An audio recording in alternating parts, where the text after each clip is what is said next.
Hi hello viewers எல்லாத்துக்கும் வணக்கம். Welcome to my channel. இன்றைக்கி நம்ம சேனலில் எதை பற்றி பார்க்க போகிறோம் அப்படின்னா, ஒரு சூப்பரான இன்ஜினியரிங் டிபார்ட்மெண்ட், அதுவும் மெடிக்கல் இன்ஜினியரிங் டிபார்ட்மெண்ட்டை பற்றி தான் பார்க்க போகிறோம். இது ஒரு பெஸ்ட்டான தரமான டிபார்ட்மெண்ட். யாராவது மெடிக்கல் லைனில் இன்ஜினியரிங் படிக்கணும்னு ஆசைப்பட்டீங்கன்னா இந்த வீடியோவை ஸ்கிப் பண்ணிடாதீங்க. இந்த கோர்ஸை மட்டும் தயவு செஞ்சு மிஸ் பண்ணிடாதீங்க. ஒரு சூப்பரான கோர்ஸ். இந்த கோர்ஸை பற்றி நம்ம இந்த வீடியோக்குள்ளே பார்ப்போம். அதுக்கு முன்னாடி நீங்கள் 12th முடிச்சிருக்கீங்க அப்படின்னா நம்மளுடைய சேனலை மறக்காமல் சப்ஸ்கிரைப் பண்ணிடுங்க. உங்கள் ஃப்ரெண்ட்ஸ் யாராவது 12th முடிச்சவங்க இருக்காங்க அப்படின்னா அவங்களுக்கும் நம்மளுடைய சேனலை ஷேர் பண்ணி விட்டுருங்க. இல்லை உங்களுக்கு தெரிஞ்சவங்க யாராவது +1 படிக்கிறாங்க அப்படின்னா அவங்களுக்கு நம்மளுடைய சேனலை ஷேர் பண்ணி விட்டுருங்க. நெக்ஸ்ட் இயரில் கண்டிப்பாக அவங்களுக்கு நம்மளுடைய சேனல் வந்து ரொம்பவே யூஸ்ஃபுல்லாக இருக்கும். நம்மளுடைய சேனலை சப்ஸ்கிரைப் பண்ணாதவங்க மறக்காமல் சப்ஸ்கிரைப் பண்ணிடுங்க. மேலே ஒரு பெல் ஐக்கான் வரும், அதையும் மறக்காமல் கிளிக் பண்ணிட்டீங்க அப்படின்னா உங்களுக்கு இதுக்கப்புறம் எந்த ஒரு வீடியோ போட்டாலும் உடனே நோட்டிஃபிகேஷனில் வந்துடும். ஓகே, இந்த வீடியோவில் நம்ம பிடெக் பயோடெக் இன்ஜினியரிங்கை பற்றி தான் பேச போகிறோம். பிடெக் பயோடெக் இன்ஜினியரிங் அப்படின்னு சொன்னதுமே நிறைய பேருக்கு தெரிஞ்சிருக்கும். ஏன் அப்படின்னா அந்த லாஸ்ட் 2 இயர்ஸில் பிடெக் பயோடெக் இன்ஜினியரிங் வந்து நிறைய ஸ்டூடெண்ட்ஸ் சர்ச் பண்ணி படிக்க ஆரம்பிச்சிட்டாங்க. ஸோ முதல்லாம் வந்து பார்த்தீங்கன்னா பிடெக் பயோடெக் இன்ஜினியரிங் அப்படிங்கிற ஒரு டிபார்ட்மெண்ட் இருக்குது, அந்த டிபார்ட்மெண்ட் படிங்க அப்படிங்கிற மாதிரி நிறைய பேர் கைட் பண்ணுவாங்க. பட் இப்போ லாஸ்ட் 2 இயர்ஸாக நிறைய ஸ்டூடெண்ட்ஸே பிடெக் பயோடெக்னு ஒரு டிபார்ட்மெண்ட் இருக்குது, அந்த டிபார்ட்மெண்ட் படித்தா உண்மையிலே ஸ்கோப் இருக்குது அப்படிங்கிறத தெரிஞ்சுட்டு அந்த டிபார்ட்மெண்ட் நிறைய பேர் சூஸ் பண்ண ஆரம்பிச்சிட்டாங்க. ஸோ இந்த வீடியோ பார்க்குறவங்க கூட நிறைய பேர் பிடெக் பயோடெக் படிக்கிறதுக்கு ட்ரை பண்ணிகிட்டு இருந்திருக்கலாம். ஸோ அவங்களுக்கான வீடியோ தான் இது. ஓகே, பிடெக் பயோடெக் அப்படின்னா பேச்சுலர் ஆஃப் டெக்னாலஜி பயோடெக்னாலஜி அப்படின்னு சொல்லுவாங்க. இது வந்து ஒரு ப்ரொஃபஷனல் டெக்னாலஜி இன்ஜினியரிங் கோர்ஸ். அதாவது இன்ஜினியரிங்கும் டெக்னாலஜிக்கும் நிறைய வித்தியாசங்கள் இருக்குது. பிஇ அப்படின்னா பேச்சுலர் ஆஃப் இன்ஜினியரிங்னு சொல்லுவாங்க. பிடெக் அப்படின்னா பேச்சுலர் ஆஃப் டெக்னாலஜி அப்படின்னு சொல்லுவாங்க. எதெல்லாம் டெக்னாலஜி ஓரியன்ட் சயின்ஸ் கோர்ஸோ அது எல்லாமே பிடெக் அப்படின்னு சொல்லுவாங்க. எதெல்லாம் இன்ஜினியரிங் கோர்ஸோ அதெல்லாம் பிஇன்னு சொல்லுவாங்க. இந்த டிபார்ட்மெண்ட் வந்து பார்த்திங்கன்னா பிடெக் பயோடெக்னாலஜி அப்படின்னு சொல்லுவாங்க. இந்த டிபார்ட்மெண்ட்டோட குவாலிஃபிகேஷன் பார்த்தீங்க அப்படின்னா 12th நீங்கள் முடிச்சிருக்கணும். 12th ஃபிசிக்ஸு கெமிஸ்ட்ரி மேக்ஸு கண்டிப்பாக உங்களுக்கு இருக்கணும். பயாலஜி சப்ஜெக்ட் கூட இருந்தாலும் பரவாயில்ல, இல்லாட்டியும் பரவாயில்ல. பட் மேக்ஸ் சப்ஜெக்ட் கம்பல்சரியாக இருந்தால் மட்டும்தான் இந்த பிடெக் பயோடெக்னாலஜி உங்களால் சூஸ் பண்ண முடியும். எந்த டிபார்ட்மெண்ட் நீங்கள் இன்ஜினியரிங் டிபார்ட்மெண்ட் போனாலும் சரி, maths department must, compulsory maths department இருந்தால் மட்டும்தான் நீங்கள் பண்ண முடியும். பியூர் சயின்ஸ்லாம் எடுத்துருந்தீங்க அப்படின்னா உங்களால் பண்ண முடியாது. கம்ப்யூட்டர் சயின்ஸ் ஸ்டூடெண்ட்டும் இந்த டிபார்ட்மெண்ட்டை பண்ணலாம், பட் மேக்ஸ் வேணும். ஓகேங்களா? ஸோ பயாலஜி டிபார்ட்மெண்ட் எடுத்திருந்தாலும் இந்த டிபார்ட்மெண்ட் பண்ண முடியும், கம்ப்யூட்டர் சயின்ஸ் எடுத்திருந்தாலும் இந்த டிபார்ட்மெண்ட் பண்ண முடியும். நிறைய ஸ்டூடெண்ட்ஸ் வந்து பார்த்தீங்கன்னா 12th நான் கம்ப்யூட்டர் சயின்ஸ் டிபார்ட்மெண்ட் எடுத்திருக்கேன், மெடிக்கலை பற்றி எனக்கு என்னன்னே தெரியாது, சயின்ஸ் டிபார்ட்மெண்ட்டே நான் படிக்கல, எப்படி இந்த டிபார்ட்மெண்ட் நான் படிக்க முடியுமா அப்படின்னு கேட்டிங்கன்னா கண்டிப்பாக உங்களால் படிக்க முடியும். நீங்கள் 12th வந்து பார்த்தீங்கன்னா ஒரு 20% தான் கவர் பண்ணியிருப்பீங்க. ஸோ அது வந்து ஒரு பெரிய விஷயம் கிடையாது. உங்களுக்கு படிக்கணுங்கிற இன்ட்ரெஸ்ட் இருந்துச்சுன்னா நீங்கள் இந்த டிபார்ட்மெண்ட்டை தாராளமாக படிக்கலாம். ஓகே, இந்த பிடெக் பயோடெக் காலேஜஸ் வந்து பார்த்தீங்கன்னா தமிழ்நாட்டில் ரொம்ப கம்மியான காலேஜஸ் மட்டும்தான் இருக்குது. சீட்ஸுமே ரொம்ப கம்மியான சீட்ஸ் தான் இருக்குது. ஏன் அப்படின்னா இந்த பிடெக் பயோடெக் வந்து பார்த்தீங்கன்னா அப்போலேருந்தே ரொம்ப வருஷத்துக்கு முன்னாடி இருந்தே ரொம்பவே ஸ்பெசிஃபிக்கான ஸ்டூடெண்ட்ஸ் மட்டும்தான் எடுப்பாங்க. அதாவது யாருக்கெல்லாம் இந்த டிபார்ட்மெண்ட்டு தெரியுமோ அந்த ஸ்டூடெண்ட்ஸ் மட்டும் தான் இந்த டிபார்ட்மெண்ட்டை சர்ச் பண்ணி இந்த டிபார்ட்மெண்ட்டோட டீட்டெயில்ஸ் எல்லாமே கலெக்ட் பண்ணி இந்த டிபார்ட்மெண்ட்டை வந்து படிப்பாங்க. ஸோ நிறைய பேர் வந்து பார்த்திங்கன்னா மற்றவங்களுக்காக படிப்பாங்க.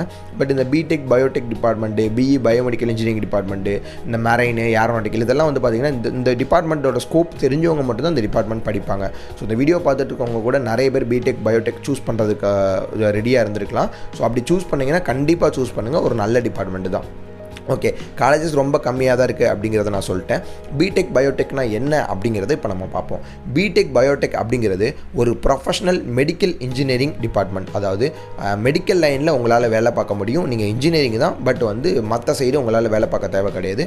மெடிக்கல் லைனில் உங்களால் வேலை பார்க்க முடியும். கிளினிக்கல் ஓரியன்டாக உங்களால் வேலை பார்க்க முடியும். கிளினிக்கல் ஓரியன்ட் அப்படின்னா பெரிய ரிசர்ச் கம்பெனிஸ்லாம் இருக்கும். இப்போ நிறைய இடத்துல பார்த்தீங்கன்னா மெடிசன்ஸ்லாம் தயார் பண்ணுவாங்க. இப்போ நம்ம நாளுக்கு நாள் வந்து பார்த்திங்கன்னா நோய் வந்து ரொம்ப அதிகமாகிட்டே இருக்குது, ரொம்ப டிசீஸ் அதிகமாகிட்டே வருது.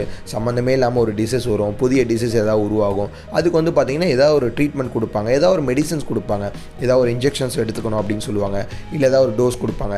இந்த மாதிரி ஒரு இன்ஜெக்ஷன்ஸ்லாம் கொடுத்து தான் அந்த மெடிசன் கொடுத்து தான் அந்த நோயை வந்து கட்டுப்பாட்டு கொண்டு வராங்க, அதை வந்து நோயை வந்து கட்டுப்படுத்துகிறாங்க.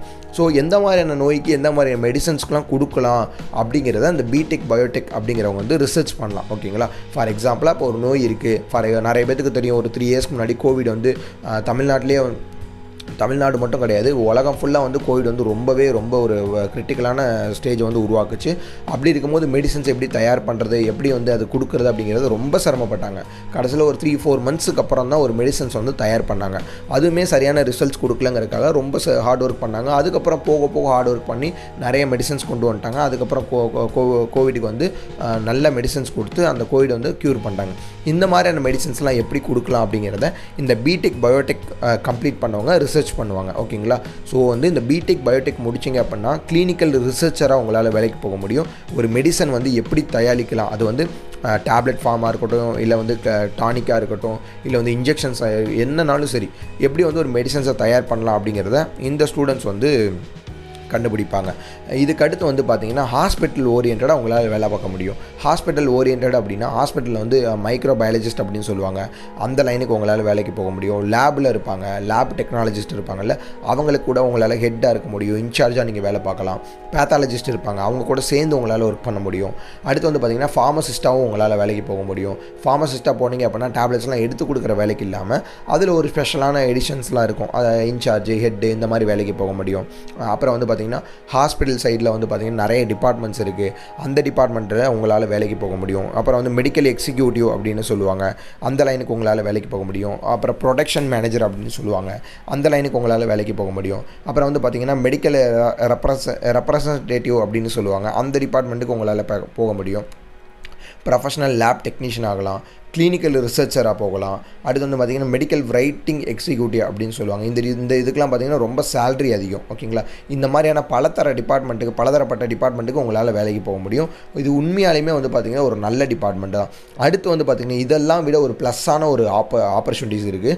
என்ன ஆப்பர்ச்சுனிட்டி அப்படின்னு கேட்டிங்கன்னா, மற்ற டிபார்ட்மெண்ட்ஸ்லாம் முடித்தவங்க மெடிக்கலில் ஐடி ஃபீல்டு போகணும் அப்படின்னு ஆசைப்பட்டாங்கன்னா மெடிக்கல் கோடிங் அப்படிங்கிற ஒரு டிபார்ட்மெண்ட்டை கம்ப்ளீட் பண்ணிட்டு தான் ஐடி ஃபீல்டுக்கு போக முடியும். பட் இந்த பிடெக் பயோடெக் கம்ப்ளீட் பண்ணவங்க மெடிக்கலில் அந்த மெடிக்கல் கோடிங் அந்த டிபார்ட்மெண்ட் பண்ணாமையே உங்களால் ஐடி ஃபீல்டுக்கு வேலைக்கு போக முடியும். ஐடி ஃபீல்டுனால் நிறைய பேருக்கு டவுட் இருக்கும், என்ன ஐடி ஃபீல்டு அப்படின்னு கேட்டிங்கன்னா, இப்போ ஜென்ரலாக இங்கே பண்ணுற ஐடி ஃபீல்டு கிடையாது. இப்போ வெளிநாட்டுகள்லாம் பார்த்திங்கன்னா நிறைய ஹாஸ்பிட்டல்ஸ்லாம் இருக்கும், அந்த ஹாஸ்பிட்டல்ஸில் வந்து நிறைய கிளைம் டிபார்ட்மெண்ட்லாம் இருக்கும். ஸோ அவங்களுக்கு நம்ம இங்கேருந்தே கிளைம் பண்ணி கொடுக்கலாம். அதுதான் வந்து மெடிக்கல் ஐடி ஃபீல்டு அப்படின்னு சொல்லுவாங்க. இதுக்கு நீங்கள் மற்ற டிபார்ட்மெண்ட்ஸில் இருந்து போகணும் அப்படின்னா மெடிக்கல் கோடிங் அப்படிங்கிற ஒரு டிபார்ட்மெண்ட் முடிச்சுட்டு தான் போகணும். பட் இந்த பயோடெக் கம்ப்ளீட் பண்ணவங்க மெடிக்கல் கோடிங் அப்படிங்கிற ஒரு டிபார்ட்மெண்ட் பண்ணாமையே உங்களால் டேரெக்டாக வந்து ஐடி ஃபீல்டுக்கு போக முடியும். ஸோ இந்த ஒரே டிபார்ட்மெண்ட்லேயே கிளினிக்கல் ரிசர்ச்சராக போகலாம், ஐடி ஃபீல்டுக்கு போகலாம், மெடிக்கல் ஃபீல்டுக்கு போகலாம். ஓகேங்களா? லேப் டெக்னாலஜிக்கு போகலாம். நிறைய ப்ரொஃபஷனல் டிபார்ட்மெண்ட்டு. இதை முடிச்சு எம்டெக் பண்ணிங்க அப்படின்னா நெக்ஸ்ட்டு வந்து பிடெக் முடித்தவங்களே கிளாஸஸ் எடுக்க போகலாம், ஒரு ப்ரொஃபஸராக அவங்களால போக முடியும், டியூட்டராக போக முடியும். ஸோ நிறைய பாசிபிலிட்டிஸ் இருக்குது. இதெல்லாம் முடிச்சிட்டிங்கன்னா பிஹெச்டி நீங்கள் பண்ணலாம். பிஹெச்டி பண்ணீங்க அப்படின்னா ரொம்பவே ஹை சேலரிக்கு நீங்கள் வேலை பார்ப்பீங்க.